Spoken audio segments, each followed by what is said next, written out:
บ่าย3 ถึง 5 โมงแรงอันนี้ก็ตังแม่แจ่มส่วนวันนี้ตังสายใต้นี่บ่ได้ยินเนาะเนื่องจากว่าวันนี้ไฟฟ้าดับตังใต้นี่ไฟฟ้าดับ98.75ก็เลยบ่สามารถจะเปิดสัญญาณให้ญาติโยมสายใต้ได้ฟังได้ก็ปิดเปิดเนาะเพราะว่าตังใต้นี่ตั้งแต่ปากทางน้ำตกแม่กลางไปนี่เปิ่นตัดสายไฟแล้วก็ต้นไม้แต่ว่าวันซืนนี่อาตมาไปก็หันรถการไฟฟ้ารถกระเช้ารถเคนมีหลายกันอยู่ข้างถนนเปิ่นตัดแต่งกิ่งไม้แล้วก็เพื่อป้องกันอันตรายเปิ่นก็จำเป็นจะต้องได้ตัดกระแสไฟเนาะก็ญาติโยมทั้งหลายเป็นอย่างนั้นนะที่ฟังดังวิทยุหลายคลื่นหลายสถานีเปิ้นก็ฟังติเข้ามาทาง Facebook นี่ก็มีก็ขออนุโมทนาทางระบบ Facebook นี่ก็มีครูยากศนแล้วก็มีโยมตังในเวียงแห่มหลายท่านหลายคนเกษณีอรวรรณอนุโมทนาแม่สรินทิพย์บุญเลิศโยมเบญจพรใจคำทองขัดยศแล้วก็จัญญาชมพูคำทองขัดยศบอกว่าสาธุชัดแจ๋วเลยขอบคุณเนอะสาธุอนุโมทนาสุกัญญาแก้วสุยะฝนจากฟ้าเครือวันหนอแก้วดุสิตปงเทวีห้วยสายตาลี่โออันนี้ห้วยสายตาลี่ก็อดเอาเนอะพี่น้องตังโดยรอเขาอดเอาแหมสักประมาณ3-4 วันก็ได้ยินแล้วก็รอแหมสัก10 กว่าวันนี่ก็จะได้ยินทีละนะสำหรับพี่น้องศรัทธาตังโดยรอเขาสายใต้แล้วก็มีโยมวันธนีอยู่เย็นติดตามฟังชมอยู่แม่อาวนครเจดีอันนี้อยู่หน้าค่ายป.7กาดหน้าค่ายป.7แม่จันเป่งคำมาเมืองฟังตังสถานีวิทยุ 104.50 ตัวแล้วก็เข้ามาตังระบบ Facebook ตัวสหรัฐเตชาวงศ์โยมธนวันชัยวงศ์อย่างใดนั้นญาติโยมถ้าติดตามเข้ามาก็กรุณาเนาะกรุณาว่าแจ้งพิกัดเนื้อกรรมอยู่ที่ไหนตัดใดเนาะโยมจัญญาชมพูคำนี่อยู่สันโก้งใหม่สันกำแพงวิทยุก็ดังจัดดี Facebook ก็ชัดเจนดีท่านพระครูไหว้สาท่านพระครูวัดหนองผาขาวท่านพระครูเข้ามานี่แล้วก็มีวิลาวันกันทมีกนกพรปันใจแก้วอรวรรณกับขนกะนี่ทาใจอนุโมทนาประพาสที่จะติดตามกันเนาะสาธุเนอะอันนี้ใจชื่อว่าทินผู้หลงในวัฏสงสารสาธุละไมปินชัยอนุโมทนากับปัญจโยมปัญจพรแม่จันดวงพรหมตัวท่านพระอาจารย์สาธิตธีระปัญโยโยมอรวรรณโยมปิวันสาธุโยมนิตยาอุบลศรีโยมอารีอยู่ต้นเปาสันกำแพงพัฒนันแท้ตั้งอรวรรณดอนญาติอนุโมทนา104ธรรมะคลายเครียดนำพาสีวิจีแล้วก็โยมนิ่มภาวินาปวินาสาธุลำจวนระอองแม่เดินเพนทิมวังแม่แสงราวรรณศรีสันมะเข็ดเวียงเป่าเป้าฉวีวันณเมืองมอนโยมแม่ทิติรัตน์พรหมเมนแล้วก็มีแม่เกี่ยงคำรุ่งไพโรจน์ลำจวนละอองแม่จัญญาฟองศักดิ์สรัญญาทิพย์อักษรอันนี้หางดงบ่ได้ยินทีแต่เข้ามาทาง Facebook อนุโมทนาอันนี้อยู่บ้านปวงตรงจ้างบ้านปวงตรงจ้าง นำพาศรีวิจินี่จะได้กับพิมพ์อำเภอมหึคำเนาะถ้าบ้านนี่อาจจะมาบางทีก็หูจักบ่หมดแต่ถ้าพิมพ์ชื่อบ้านบางทีชื่อบ้านซ้ำกันก็มีอย่างบ้านสีบุญเรืองเนี่ยสีบุญเรืองเมืองฝั่งก็มีสีบุญเรืองตังละปูนก็มีสีบุญเรืองตังแม่ริมก็มีหลายที่สีบุญเรืองอันนี้อยู่สารปีชัดเจนดีฟังทางวิทยุโดยฟังติดตามทางเฟซบุ๊กโดยอันนี้โยมสรัญญาทิพย์อักษรอยู่แม่เฮียดอนปินอนุโมทนาแม่เกียงคำอยู่ที่ดอยสะเก็ดเกือบลืมไปแล้วอ่ะแม่เกียงคำจะได้ลองฟังวิทยุพอว่าตังแม่ห้วยเงินตังดอยสะเก็ดชัดกอ104.50นี่นะสันป่าฝ้ายนิคมอุตสาหกรรมละปูนอรวรรณอันนี้เปิ่นทำกับข้าวเนาะโยมอรวรรณนี่โอ้เปิ่นชอบเลี้ยงลงทานทำกับข้าวอยู่นิคมสันป่าฝ้ายแม่สุพินพลหารแล้วก็ยูริโยมนิ่มภาวินีนี่อยู่ลี่บุญอ่ะโอ้สาธุคนที่เปิ่นบ่ได้ฟังวิทยุเปิ่นก็เข้ามาทาง Facebook อันนี้สันทรายอยู่แม่โจ้สันทรายสาธุอนุโมทนาวัดจันทร์กัลยาณิวัฒนาอันนี้เป็นพระคุณเจ้าเนาะพระคุณเจ้าก็ว่าเป็นเนนเหมือนคนนั้นนี่นะแม่สีพันศรีมุงเมืองอยู่ดอยสะเก็ดแม่บัวพินสุนทรเวชเจริญปอนบ้านล้านตองสันกำแพงแม่มะริวันเจริญเนตรวิรัตอยู่บ้านกลางสันปะตองก็ตั้งสันปะตองนี่เริ่มเดือนหน้าเนยโยมเนอะเวลาตี 3ตั้งโซนสันปะตองแม่วางทางห่างดงดอยหล่อป่าซางเวลาตี 3ถึง 7 โมงก็ติดตามที่103.50แดนดินถิ่นล้านนาเนอะอันนี้แจ้งผ่านทาง Facebook เนี่ยเนาะเวลาตี 3ก็จะเริ่มตั้งแต่วันที่1 มิถุนาญาติโยมอยู่ในโซนสันปะตองห่างดงแม่วางห่างดงดอยหล่อป่าซางบ้านทิบ้านทาเนาะ103.50ที่แดนดินถิ่นล้านนาเปิ้นจะเพิ่มเวลาเฮ้อนะตามปกติเปิ้นเปิดตี 5ถึง 7 โมงแล้วก็ตั้งแต่วันที่1 มิถุนาเป็นต้นไปเปิ้นจะเปิดเฮ้อตี 3จนถึง 7 โมงก็ญาติโยมก็จะได้ฟังกันเต็มอิ่มแล้วก็ช่วงเวลาบ่าย 3ก็มีแห่มสถานี1ก็ที่ 89.50 บ้านทุ่งเรดิโอบ้านป่าสักตุ้งเซี่ยวสันปะตองอันนี้ญาติโยมตังบะขุนหวานบะขามหลวงบ้านแม่ยุวาตุ้งสะโตกเนาะในอำเภอแม่วางสันปะตองดอยหล่อตัวในเวียงก็ได้ในเวียงในเมืองเนาะที่ 89.50 จะเริ่มวันที่1 มิถุนาเหมือนกันเวลาบ่าย 3เป็นต้นไปก็ขอบคุณไว้ล่วงหน้าสำหรับลุงดมกูเตือเปิ้นก็รับสัญญาณตลอดตี 5แต่ว่าเปิ้นก็จะปรับผังรายการให้มารับรายการในช่วงเวลาบ่าย 3แถมกำเนาะก็เดี๋ยวก่อนเนอะมีโทรศัพท์เข้ามาขออนุญาตรับสายก่อนเนาะเจริญปอนว่าจะได้ไหว้สาเจ้าท่านพระครูแม่ไข่แก้วอยู่บ่อสร้างสังกะแปงนะเจ้าฟังถึงว่าแล้วก็โทรบัดกันต้นชัดเตื้อแม่ฟังสถานีไหนสถานีเนี่ยกัน104เนี่ยกัน104ฝ่ายหินเนาะเจ้าถ้าเจอได้2-3 วันนี่โอ้แล้วก่อนนั้นเนาะก่อนหน้านั้นเนาะเขาชอบบอกป้าชอบบอกป้าหลายซ้อหากะยังเฮาไปซ้อเฮ็ดนะกะซ้อป้าก็ดีใจวันนี้ขออนุญาตเอาเจ้าเอาก่อนมาหน่อยไม่เป็นไรไม่มีปัญหาเพราะว่าข้าเจ้าบัดดันก่อนจะเตื้อวันนี้ก็เลย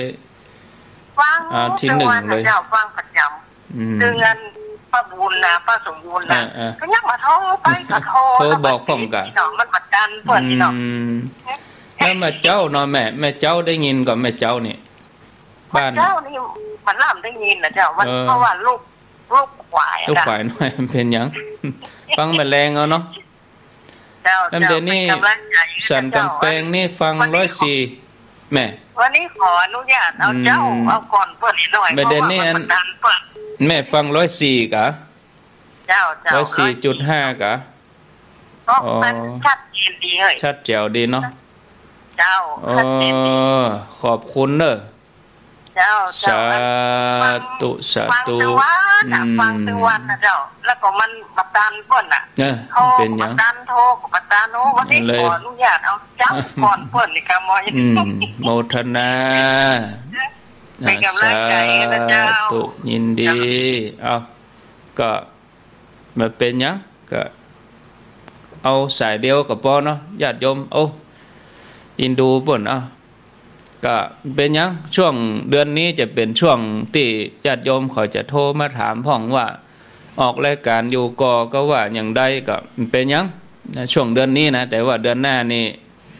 บอกกองเข้ารายการปุ๊บก็อาตมาก็จะปิดโทรศัพท์แล้วนะตั้งแต่เดือนหน้านี่เปิดสายมาได้ก็เปิดโทรศัพท์มาอันเจริญปอนไปสาเจ้าทำทุกคูอันนี้รายงานเราสเก็ตตำบลไม่ให้เงินโอ้แม่ห้อยเงินเหนือก็ว่าแม่ห้อยเงินใต้แม่ห้อยเงินใต้ตำบลแม่ห้อยเงินอ่ะอำเภอสเก็ตจังหวัดเชียงใหม่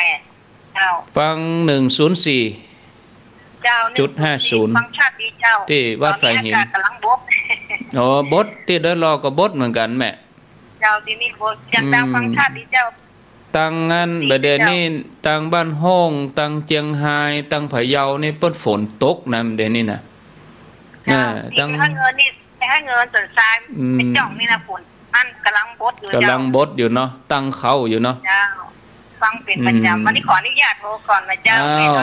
เป็นยังสาธุต่ออีกก่อนเอา2 สายนี่ก็พอแล้วเนาะเพราะว่าประเด็นนี้จะ3 โมงครึ่งแล้วน่ะก็เดี๋ยวจะอู้กรรมบเก่าแล้วก็อู้ธรรมะแล้วก็ชั่วโมงหลังเป็นท่านอาจารย์วรรณชัยก็ยังบ่แน่ใจเตือนนะท่านอาจารย์วรรณชัยนี่ติดต่อเปิ้นตั้งแต่เมื่อไงเปิ้นยังบ่ได้ตอบรับเตือถ้าท่านอาจารย์วรรณชัยเปิ้นบ่สามารถจัดรายการได้ยังสภาพอากาศอย่างอี้ก็คลื่นโทรศัพท์บ่ค่อยมีเนาะอาตมาก็จะแตนเปิ้นไปประคับประคองญาติโยมทั้งหลายก็ติดตามรับฟังกันจะไปฟังไก่กันเถอะเนอะญาติโยมเนอะฟังกันไปเอาตักญาติโยมตั้งระบบ Facebook เสียงไปเหี่ยก่อนเนาะอันนี้โยมเปิ่นใจสรรพนามชื่อว่าเมื่อมีทุกข์อย่าลืมธรรมะเจริญปอนอนุโมทนาโยมพระวิกาใจมุกอยู่ตังแสนต่อบ้านที่ Facebook ก็ชัดวิทยุก็ชัดบ้านที่นี่ได้เนาะ104.5บ้านที่ละปูนวนิดาปันเบะแล้วก็อัมภัยกาวีอนุโมทนาจันคำเสมอกันแม่ผินกัลยาแม่โจ้สันทรายชัดเจนดีแม่มุกดาแล้วก็อันนี้หนองจ้อมโยมอนุวัตศรีรัตน์อันนี้เป็นอุบาสกเนาะไว้สาขับนี่อุบาสกเทวบุตรสันทรายหนองจอมชัดเจนดีแม่เกียงคำว่าชัดอยู่104.5แม่เกียงคำอยู่โดยสเก็ตไม่ได้อยู่ไหนแม่เกียงคำอยู่โดยสเก็ตก็ว่าอยู่ในเมืองวัดจันทร์กัลยาณิวัฒนาท่านพระอาจารย์นิคมท่านพระครูใหม่เฮาเนาะท่านมหาสมชาติตัวท่านมหาชูศักดิ์กิจการโรพระคุณเจ้าพักสงฆ์ก็เข้ามาโยมกันที่กาอยู่7 ยอดแม่จิรพันธ์โมป้อแม่ศรีนวลตรีนพท่านมหาสมชาติว่าชัดดีว่าไว้สาขอบคุณเนอะท่านมหาวัดหนองยาวแม่จิรพันธ์ก็เข้ามาทาง Facebook นี่ตัวศรีนวลตรีนพแม่ชีจิตพานีอู่ทองอยู่ อันนี้แม่ริมฝนกำลังจะตกโอ้จุ่มอกเย็นใจเนาะฝนตกมานี่จุ่มดีตกมาเตอะเนาะแรงไปหลายวันอ่ะหญ้าปอแห้งต้นไม้ปอเหี่ยว แรงแต่น่ะขี้ฝุ่นมุ่งได้ญาติโยมเนาะก็ช่วงก่อนนั้นเปิ้นเอาข้าวปังเอาข้าวโพดเอาข้าวสาลีไปจ่อมอันนี้กำลังงอกมาหมอกคืบเนี่ยก็เบอร์เดียวนี่ฝนทิ้งช่วงไปพอใบข้าวปังใบข้าวสาลีใบข้าวโพดเหี่ยวไปอย่ามดเป็นดีอินดูเนาะกันหน้าเนี่ยเปิ้นจะลงตรงลงสวนกันนะกะปลูกขิงก้าปลูกข้าวโพดข้าวสาลีปลูกข้าวให้กันเอกะเนาะพืชผลทางการเกษตรแถมท่านหนึ่งกับท่านหัวหน้าอดุลกัญจนประโชติเจริญปอนท่านหัวหน้าอดุลท่านพัฒนาการอันนี้ท่านอดุลนี่เป็นอดีตพัฒนาการอำเภอทำงานข้าราชการหลายอำเภอได้รอก็เพิ่งก็เคยไม่อยู่สมัยตั้งได้รอใหม่ๆแล้วด้วยท่านหัวหน้าอดุลนี่นะเดี๋ยวนี้ก็เกษียณอายุราชการไปละ60 ปลายแล้วเนาะอยู่กับหลานก็เปิดเข้ามาฟังธรรมะกันขอบคุณหัวหน้าอดุลกัญจนประโชติอันนี้ก็รัตนาพรอนุจาอยู่สีดอนใจบ้านที่ละปูนชัดเจนดีตื่นมาก็ได้บุญละค่ำมาก็ได้บุญละเนาะอันนี้ชื่อกองคำทองคำนมัสการแม่กองคำเนอะวะอยู่สันสลีเวียงเป่าเป้าแม่ฟังทุกวันเวลา2 ทุ่มกลางวันถ้ามีเวลาก็จะเข้ามาติดตามตลอดก็อนุโมทนาจำกรรมที่ท่านพระครูได้เอาไว้สอนลูกสอนหลานดีละเนอะแม่เนอะแล้วก็มีแม่ขจารย์ว่ารายงานว่าฝนตกขนาดว่าแม่จิรพันธ์ว่าแม่ขจารย์เวียงเป่าเป้าไทยได้เอาขวดไปใส่ เอาขวดไปใส่เจือมาเอามาพระภายตั้งเจียงใหม่พ่องดีกันเนาะครับกราบไหว้สาหลวงพ่อพระครูสันติเจติยากรนะครับวัดเกตกะลามตยครับไหว้สาครับโยมจันทาปื้นผา ขออภัยจันทาปื้นผานี่ติดตาม 104.5 เกษตรพัฒนาแม่แอดเนาะแม่แอดนี่อยู่บักไก่กันหนองผ้าขาวคิดดีทำดีคิดดีพูดดีทำดีท่านพระคุณเจ้าวัดศพอ้อก็ว่ารองอ้อเจียงดาวเมื่อขออภัยศพอ้อกันเนาะแม่วงเดือนวงโทยแม่โนรนิตชวชาติอนันต์สืบสุยะแม่วงเดือนนี่เปิ้นอยู่แม่แฝกสันทรายรายงานว่าชัดเจนดีเนอร์ว่าขอบคุณบุญชมวงคำอ้ายแม่พองพันทานศิลานี่อยู่โป่งเทวีเวียงเป่าแล้วก็แม่แตงเนอแม่แตงอันนี้ใจชื่อว่ายมนก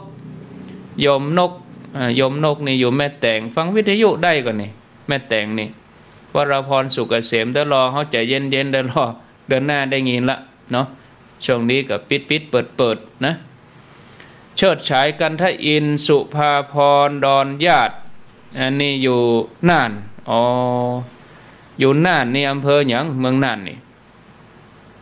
ถ้าว่านาน้อยก็ได้ฟังวิทยุเมื่อคืนถ้าอยู่เวียงสาก็ได้ยินถ้าอยู่ภูเพียงก็ได้ยินอันนี้อยู่เมืองน่านบอกว่าเอาฝนมาตกเมืองน่านพ่องต้นว่ะ ก็นิมนต์ครูบาอาจารย์เปิ้นเทศคาถาประจ้อนกันเมื่อคืนวันพุธนี่ตังหลวงพ่อพระครูสุจิตานุรักษ์หลวงพ่อเจ้าคณะอำเภอฝางหลวงพ่อจะเทศทำคาถาประจ้อนวันพุธเมื่อคืนนะ ญาติโยมก็ติดตามรับฟังกันเนาะเวลาเมื่อคืนแต่ถ้าสมมติว่าวิทยุบดังก็ฟังทางเว็บฟังทางเฟซฟังทางระบบออนไลน์จะได้วันพุธก็ทาง104ธรรมะคลายเครียดเปิ้งก็จะเอาออก Facebook ส่วนวิทยุนี่ก็มีหลายคลื่นหลายสถานีอนุโมทนาอันนี้แม่วงเดือนบุญโทยแม่วงเดือนนี่เปิ้นอยู่ที่ไหนหมู่เนี่ยเวียงบ่เป้านะกะ อนุโมทนาสันกำแพงบวกกั้งชัดเจนดีสายฝนกันทายวงวันชมพูไลวังสวนกล้วยเขานี่จะเย็นๆนะจังวันสวนกล้วยนี่จะได้ยินละเดือนหน้านี่จะได้ยินละนะลาวันมนเทียนแม่ครูเพลินพิษอยู่บ้านแป้นติดตามตั้งเฟซบุ๊กแม่ครูเพลินพิษทิพึกอันนี้ก็ติดตามตั้งบ้านแป้นเรดิโอเนอะวันพุกนะหลวงพ่อจะเตะทำคาถาปัจจอนอันนี้ติดตามการถ่ายทอดอยู่ตั้งแห่งดงแห่งท่านหนึ่งก็แม่อัมพันธ์เรามาสุวพันธ์โดยหล่อเขาเนี่ยปักตังสามัคคีจำลองชุ่มฝนโอ้นามสกุลเพื่อก็ประจุ่มประเย็นแล้วเนาะจื่อจำลองชุ่มฝนเนาะยมแม่สายผลกันทายวงอยู่บ้านห้องนะชัดเจนดีอัมพรเรือนงามยายไข่ขันเป็ง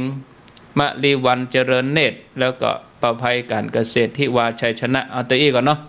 สำหรับการตักกันตังระบบเฟซบุ๊กต่อไปนี่ก็จะมาถึงเรื่องกรรมบักเก่าเวลาก็3 โมงครึ่งพอดีนะกรรมบักเก่าที่เอานำเสนอตอนเมื่อไงเอาออกเฟซบุ๊กให้ญาติโยมตั้งหลายได้ตายว่าไผ่อธิบายถูกกรรมถูกกะแปลว่าอะไรหยังกรรมบักเก่ากรรมแรกกรรมว่ากาเต้าก็กินเต้าแมงกาแตงก็กินแตงเน่านี่ลูกกรรมบักเก่านะกาเต้าก็กินเต้าแมงกาแตงก็กินแตงเน่ากรรมเดียวก็มาอธิบายเนาะตอนนี้มาฟังความเห็นกำกึดความเห็นคำตอบที่ท่านตอบมาทางเฟซบุ๊กก็มีพระคุณเจ้าท่านพระครูวินัยธรเมธสิทธิ์นี่เปิ้นบอกว่ากรรมว่ากาเต้าก็กินเต้าแมงกาแตงก็กินแตงเน่านี่อันนี้เปิ้นตอบว่าหมายถึงว่าข้อกรรมชีวิตย่อมเกิดขึ้นกับเฮาทุกคนเฮาก็จะต้องทำใจในการยอมรับโจกชะตาแล้วก็ยอมรับในสภาพนั้นแล้วก็หาทางแก้ไขเหียอีนะอันนี้พระคุณเจ้าท่านพระครูวินัยธรเมธาสิทธิ์แล้วแถมท่านหนึ่งก็ชื่อว่าพระวิกาใจมุกอันนี้เปิ้นตอบว่าคงจะมาแบบว่าสลาแปลงเฮือนอยู่เฮือนลุแม่นก่ออีนะแม่นเดี๋ยวฟังคำตอบแห่งกรรมแล้วก็โยมศรีนวลตีนบอันนี้ตอบว่ามาตอบเก่าแต่เปิ้นว่าท่านพระครูตั้งปัญหาไว้ในเฟซก็เฮือเฉยเลยเฟซตัวกะเนี่ยบางคนก็บ่ได้พอเฟซก็มีวิทยุก็บ่ดังขอบคุณเนาะเป็นหยังวันหลังก็จะสมมุติว่าออกรายการแล้วปุ๊บก็จะเอาไปเฉลยขอบคุณในความหันเสนอความคิดความหันแถมท่านเรื่องชื่อจิรวัตรทาแจ่มอันนี้เป็นท่านสาธารณสุขอำเภอแม่แจ่มอันนี้เปิ้นตอบว่ากาไม้บ้านเจ้ามันมีกาไม้ติดปีไม้มีก็ไม้ติดปีก็คือเนื้อไม้แต่บะหมี่เนาะแล้วก็ชื่อว่าสุจิตราอนุวงศ์แม่สุจิตรานี่ก็ตอบว่าเปรียบกับแม่ก้าแม่ขายอันใดงามอันใดดีก็เก็บไปขายเหียนะส่วนที่เป็นปิ้วเป็นแมงเจ้าของก็เก็บไว้กินเนาะเนี่ยจะได้เนาะถ้าแบบนี้อย่างอี้ก็ศรัทธาญาติโยมก็ลำบากยอมอดทนก็ถ้าแบบนี้อย่างอี้ก็จะบรรทุกบรรยากบรรลำบากเมื่อเท่าเนาะอันนี้คือมันการมันงานเอาอย่ากะอดทนเหมือนแม่ก้าแม่ขายอันใดงามๆดีๆก็เอาขายเหียส่วนของตัวเก่าก็ที่เอาเก็บไว้กินก็เอาเก็บไว้อันหมอกที่มันมีตำหนินี่นะอันดีๆนี่เอาให้ลูกกะแถมท่านหนึ่งนี่ตอบว่าโยมนิดหน่อยแสนอ้ายนี่ว่าขอเดาเนอะว่าเดาว่าจะได้เดาว่าเฮาทำสิ่งไหนก็จะได้สิ่งนั้นตอบแทนแม่นก็แม่นบ่แม่นก็เดี๋ยวก็ฟังคำตอบเนาะ ท่านอื่นๆก็เป็นความคิดความหันไหวสาอย่างนั้นอย่างนี้แหมท่านหนึ่งก็ตอบว่าเหมือนกับเฮาจะตานเลือกเอาของงามๆไปตานแต่เจ้าของที่แปลงนั่นน่ะก็กินของบางงามก็ได้ อันนี้กึดว่าเรื่องทำบุญ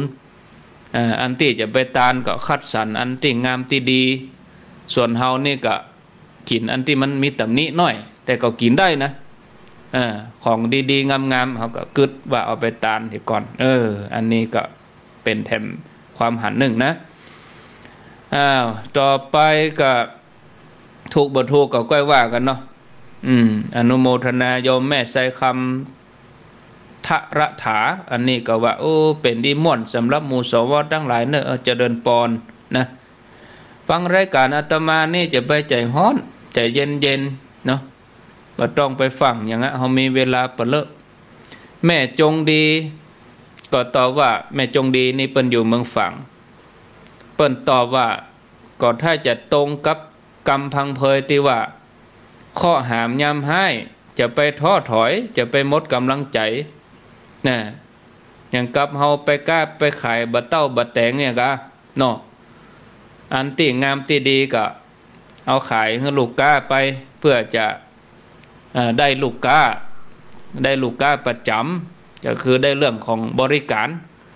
ถ้าเอาเป็นของที่เป็นปิ้วเป็นแมงไปเนี่ยมันก็จะเสียลูกก้าแล้วเนาะเสียชื่อเสียงตัวเก่าเฮาเนี่ยก็ยอมเก็บไว้กินเหียเนาะอันที่ของเหลือของบดีนี่นะของมีตำหนินี่เนาะแล้วเปิ้นก็แม่จงดีนี่ก็อธิบายเพิ่มเติมว่าเคราะห์ร้ายชีวิตของเฮาย่อมเกิดขึ้นได้กับทุกคนเพราะกรรมเก่าที่เฮาทำไว้เมื่อเฮาประสบกับสภาพปัญหาก็ขอให้ยอมรับความจริงแล้วก็หาทางแก้ไขอันนี้โอ้เกือบเข้าล็อกมันเนอะเข้าล็อกได้กันนี่หลายๆคนตอบมานี่แถมท่านหนึ่งนี่บอกว่าเอาดีให้คนอื่นเอาอันบัดดีฮับไว้เหียดีฝากลูกสุกฝากเมียอันที่เสียกินคนเดียวแม่นก็ครับ อันนี้ถ้าจะเป็นโยมพ่อใจเปิ้นว่าอย่างนี้ก็ชัดเจนเหมือนกันอันดีเอาไว้ให้ลูกอันสุกเอาไว้ให้เมียอันที่มันรู้มันเสียเก็บไว้กินเหียนี่หรอก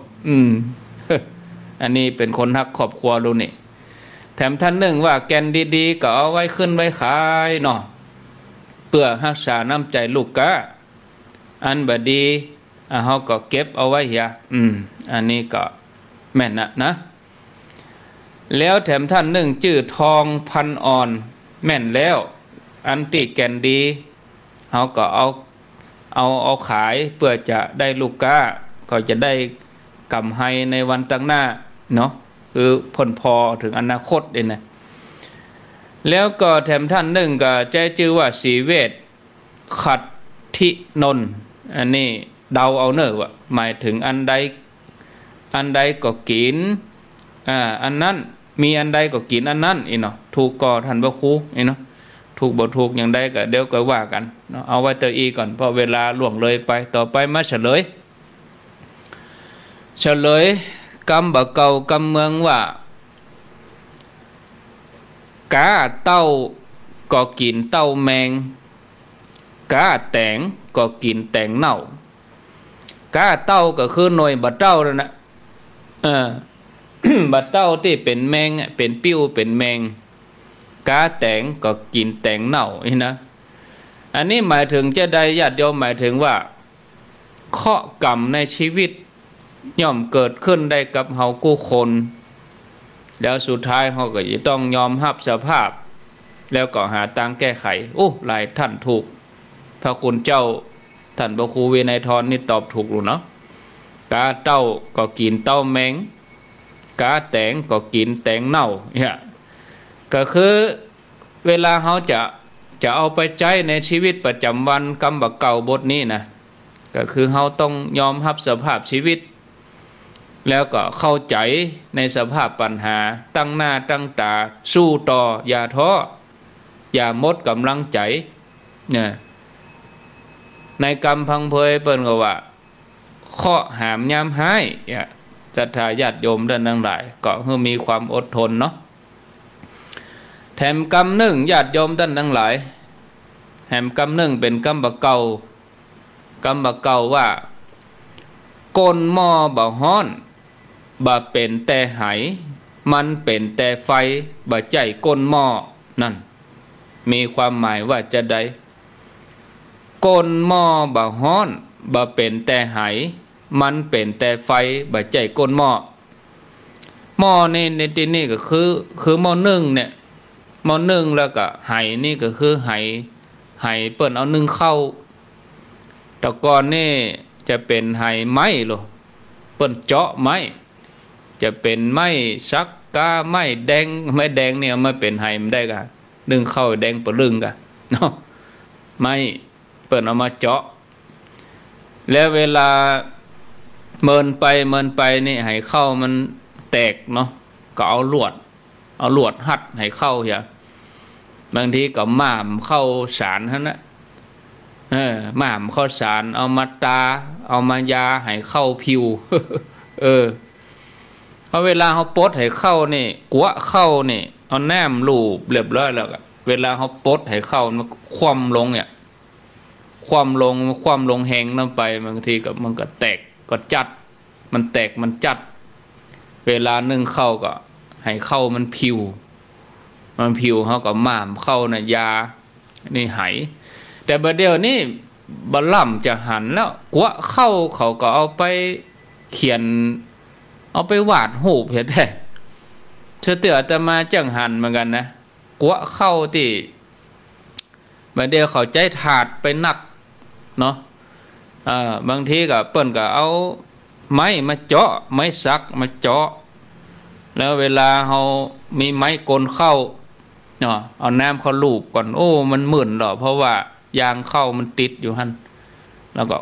โพสให้เข้ามาก็ไม้โกนเข้าก็เป็นไม้เหมือนกันแต่บัดเดี๋ยวเราอ่อนบัดเดี๋ยวนี้เอาปากเอาวะญาติโยมไม้โกนเข้านี่บะล่ำมีเอาน้ำเขาลูบแต่ก่อนนี่ก็เอาไม้โกนเข้าน่ะเขาก็เอาไข่น่ะใส่ที่หม้อนึ่งฮะน่ะปดให้เข้าเสร็จแล้วเขาก็ได้ไข่ต้ม แกะไข่ต้มแล้วก็เอาไม้ใส่ถ้วยแล้วก็เอาไม้กลนข้าวน่ะตำเกลือให้ก่อนตำเกลือแล้วก็เอาไม้กลนข้าวนั่นน่ะตำไข่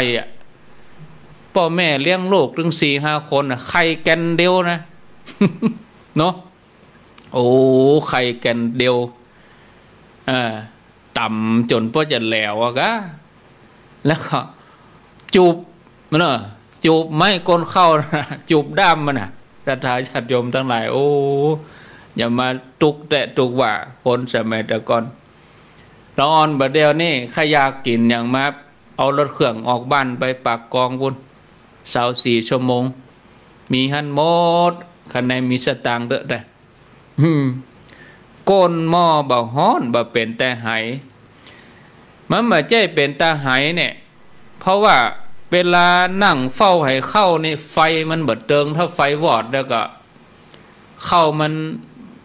เปิ้นว่าเข้ามันลึงคืออย่างใดมันสุกบัดแต่มันสุกบัดเต็มเข้าลึงไปอย่าจะเอามานึ่งแหมกำเนี่ยมันสุกเข้าเมื่อยเข้าลึงเนี่ยนะเอาว่าไฟมันบัดเติงเนาะต้องมันซ้นหลัวเนี่ยคนแต่ก่อนนี่นะกลัวจะได้กินข้าวเนี่ยเราอ่อนหมอกป.5 ป.6 นี่ฝึกตึงเข้าแล้วแมลงนี่ต้องจักเสี้ยนจักหลัวก่อนแล้วก็มีดนี่เปิ้นจะไปเอาฟันคำกลุ่มเตาไฟเฮือมาจักหลัวจักเสี้ยนเหี่ยก่อนมาเจ้านี่มันจะได้เงียบไม่ใช่ว่าลูกหนึ่งเข้ามาต่มต่ำอันนี้แสดงว่าพ่อแม่บ่ได้ถ่ายทอดวิชาความรู้โดยเฉพาะลูกหลานที่เป็นแม่ย่าแม่หญิงลูกหนึ่งเข้ามาเจ้าเตียวหม้อนึ่งก็ต้องเอาแจ้ไว้นะแล้วก็การวิธีการนึ่งเข้าเนาะมันเจ้ว่า จะง่ายเหมือนกันนะจะว่าง่ายก็ง่ายแต่คนบัดเดียวนี่เขามาล่ำที่จะสอนละอ่อนเขาได้เพราะเขาว่าลูกม้าเขาก็ได้กินละเนาะบางทีฝึกให้เขาผ่องเลยญาติโยมเนี่ยถ้าว่าบ่ฝึกให้เขาแล้วเขาไปอยู่ในหัวในเวียงไปอยู่ในหอไปอยู่ในซื้อกินเนี่ยกูขับเข้าหนึ่งก็ซื้อกินถุงใน10 บาท20 บาทก็จ่ายเอาไปเอามาบอกกองเนี่ยโดนภาวะโรคภัยไข้เจ็บอย่างเงี้ยเนี่ยอย่างมาถูกแต่บ้านนอกบ้านนาเฮานี่เข้าเต็มหลองแล้วในอุ่นใจแล้วเนาะไปยือพอเข้าจะหมดแล้วก็เอาไปสีกำละถัง2 ถังก็กุ้มไปเป็นเดือนเนี่ยแต่คนบัดเดี๋ยวนี่เขาไปอยู่ดังในเวียงนี่ลองเข้าก็มีลองเข้าซื้อเข้าเอากำกระสอบมันเสี่ยงบวยนะญาติโยมเข้านี่นะโอ้ก็กล้าหาซื้อมาเนี่ยไม่อย่ามาหมดเลยโอ้ถึงเวลามาไปยื้อพอเข้าบ่มีแจ่นี่มันอิดนะเนาะแต่คนบัดเดี๋ยวนี้เขาก็กึดบ่ถึงคนตุกคนยากแต่ก่อนนี่ไปเปิดพอเข้ามีแจ่นี่โอ้คนเป็นพ่อบ้านนี่ใจหายวาบละกาเทอมลูกก็จะมาเข้าสารก็บ่มีแจ่ฝนก็ซ้ำมาตกสีภรรยาก็ซ้ำมามานเหียขึ้นกองเนาะเปิ้นก็เลยมีแบบนี้มีโครงการตู้ปันสุขมีโครงการลงทานเนี่ยนะก็คือน้ำใจของคนไทยเฮาเวลาเปิ้นตั้งตู้ปันสุขก็คนจะเอาก็เอาแต่เนอเนาะคนเอาไปเติมก็เอาไปเติมแต่เนอคนไปเอาก็ไปขนเอาแต่เนอนั่นหันถึง2 อย่างหันถึงน้ำใจคนหันถึงกิเลสคนแดะเอามาอู้กำบักเก่าต่อก็เดี๋ยวธรรมะจะไปต่อชั่วโมงหลังถ้าท่านอาจารย์วรรณชัยบ่มาถ้าท่านอาจารย์วรรณชัยมาอาตมาภาพก็จะยกเวลาให้เปิ้นเนอะถ้าท่านเปิ้นบ่ได้มาก็เดี๋ยวอาตมาต่อนะคะแนนจะไปไหลหนีไปไหนเตื้อก็แล้วกันเด้อนะกำบักเก่าที่ว่าก้นหม้อบ่ฮ้อนบ่เป็นแต่ไห้มันเป็นแต่ไฟบ่ใจก้นหม้อหมายถึงยังใดหมายถึงว่าก่อนจะสรุปความหันตัดสินอย่างเรื่องใดๆนั่นน่ะควรจะสืบหาสาเหตุเดี๋ยวก่อนสาเหตุของปัญหาว่าเกิดจากหยังเนี่ยถามตีมาตีไปถามเหตุปัญหาอันนั้นอันนี้จะไปด่วนตัดสินใจเตื้อฟังใต้ฟังเหนือเหียก่อนบางคนมา3 บาซีนี่ตัดสินใจไปแล้วตัดสินใจไปแล้วบางทีก็ตัดสินใจผิดพลาดก็มาเสียใจเมื่อลุนก่อนจะสรุปตัดสินอะไรอย่างก็ต้องพิจารณาให้ดีพอไปไกลๆพิจารณาหลายๆชั้นเหรียญยังมี2 ด้านเนาะทุกสิ่งอย่างเนี่ยจะไปด้านเดียวกำบักเก่าเปิ้นก็เลยยกขึ้นมาว่าก้นหม้อบ่ฮ้อนบ่เป็นแต่ไห้มันเป็นแต่ไฟบ่ใจก้นหม้อ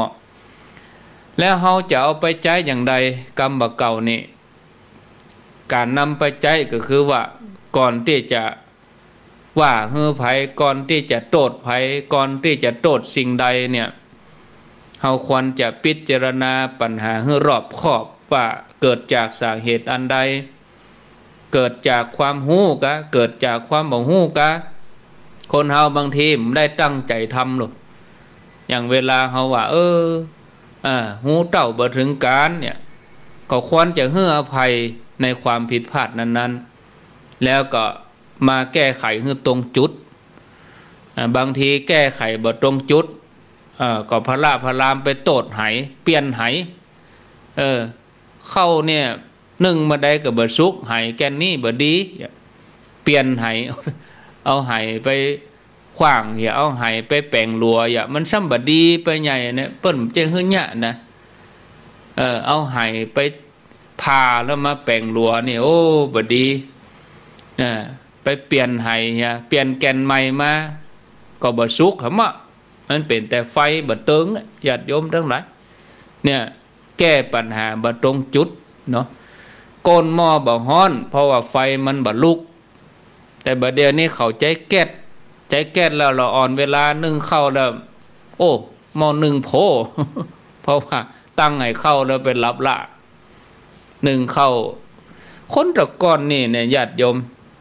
เปิ้นมีกุศโลบายเนาะหนึ่งเข้าแดง ก็เอาไปตานให้รู้เจ้าแต่หนึ่งเข้าแดงนี่มันดึงมีเปิ้นเป็นความเชื่อนะถ้านึ่งเข้าละโอ้เข้าแดงเนี่ยเอาบะไข่หม่อนละบะยังก็ยังในบ้านเฮาอย่างไงบะไข่หม่อนเอาไปตานเหี้ยเอาไปตานให้รู้เจ้าก็ลงบางทีก็เอาจงให้ไก่ เข้าแดงเนี่ยก็เพราะว่าไฟมันตื้อบะตึงไฟมันบะตื้อไฟมันบะลุกบะตื้อเนี่ยเอาไปโตดจะไปโตดไหนี่มันได้หรอกนะไฟมันบะเติงศรัทธาญาติโยมแล้วก็บะใจหม้อด้วยบะเกี่ยวกับหม้อนึ่งด้วยนะบะเกี่ยวกับไหบะเกี่ยวกับหม้อนึ่งแต่มันเกี่ยวกับไฟเนี่ยศรัทธาญาติโยมบางทีสำนวนกำเมืองนี่ก็สั้นๆก็คือแก้ปัญหาที่เหตุแล้วก็แก้ปัญหาตรงจุดเนาะอันนี้ได้นำเสนอญาติโยมทั้งหลายพอเวลาละเหลือ10 นาทีอู้ไปเวลาม่วนนี่มันอย่ามาโวยแต่เวลาเขาไปนั่งท่ารถนะ10 นาทีอย่างเหมือนเหมือนว่าเหมือนญาติโยมไปรอครัวรออย่างตีกาดเอาง่ายๆญาติโยมไปนั่งท่าเอาไปนั่งท่าคนนะเวลารอขึ้นรถเนี่ย5 นาทีเนี่ยอย่ามาเหมือนว่าแต่เวลาที่มีคุณค่านะอย่ามาแสนสั้นอย่างตั้งหลายอยู่ด้วยกันเนี่ยจะชั่วโมงละยะแต่กี้เข้ารายการบ่าย 3เดี๋ยวจะ4 โมงแล้วฮะมะก็เดี๋ยวก็จะอยู่ด้วยกันไปแถมชั่วโมงแต่ชั่วโมงหน้านี่ก็ลุ้นเอาเนาะ ลุ้นเอาถ้าอาตมามีบุญก็ได้อยู่กับญาติโยมเขานะแล้วก็ถ้าญาติโยมเขามีบุญก็จะได้ฟังท่านอาจารย์วรรณชัยตัวได้ฟังด้วยกันนะก็เดี๋ยวตักญาติโยมทาง Facebook เห็นหน่อยเนาะอินดูเปิ้นก็มีหลายท่านเข้ามานี่สุภักแสนติบสุภักแสนติบแล้วก็จันเจ้าปันจันคำบัวคำสุนทรชื่นอันนี้จื่อนัดเฉยนิจจวรีภูดอนตองวะอนุโมทนาอยู่นางเกิ้งโมทนานางเกิ้งนางเหลียววันพุธวันศีลเนาะญาติโยมวันพุธวันพระก็ทำจิตใจให้เบิกบานเนาะสืบสานพระศาสนาอนุโมทนากับโยมใจสรรพนามว่ากล้วยหม่ำเข้านึ่งสันติธรรมเจียงใหม่ลำดวนอภิรมย์แม่จันเพ็ญคำโปธาอังกอกิ่งแก้วอันนี้ทองคำที่วงคำอนุโมทนาต่อไปก็มีเยาวเรศโยมเยาวเรศนางเหมาะยุไรวันปันธาอนุโมทนาสาธุเอาตะอีก่อนสำหรับทางระบบ Facebook ต่อไปไผจะโทรก็โทรเนาะตอนนี้ไปไผจะโทรก็โทรแกงโหไปเลยเดี๋ยวเวลาแถม7 นาทีโทรมาที่เบอร์เ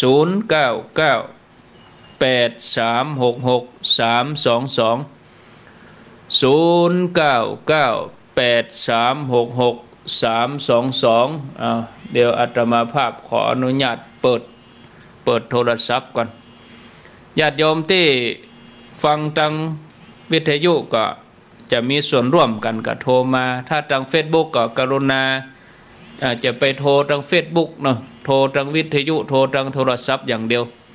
ถ้าโทร Facebook นี่มันจะลุวิทยุนะดับหมดเจริญปอนจะนมัสการเจ้าตุลุ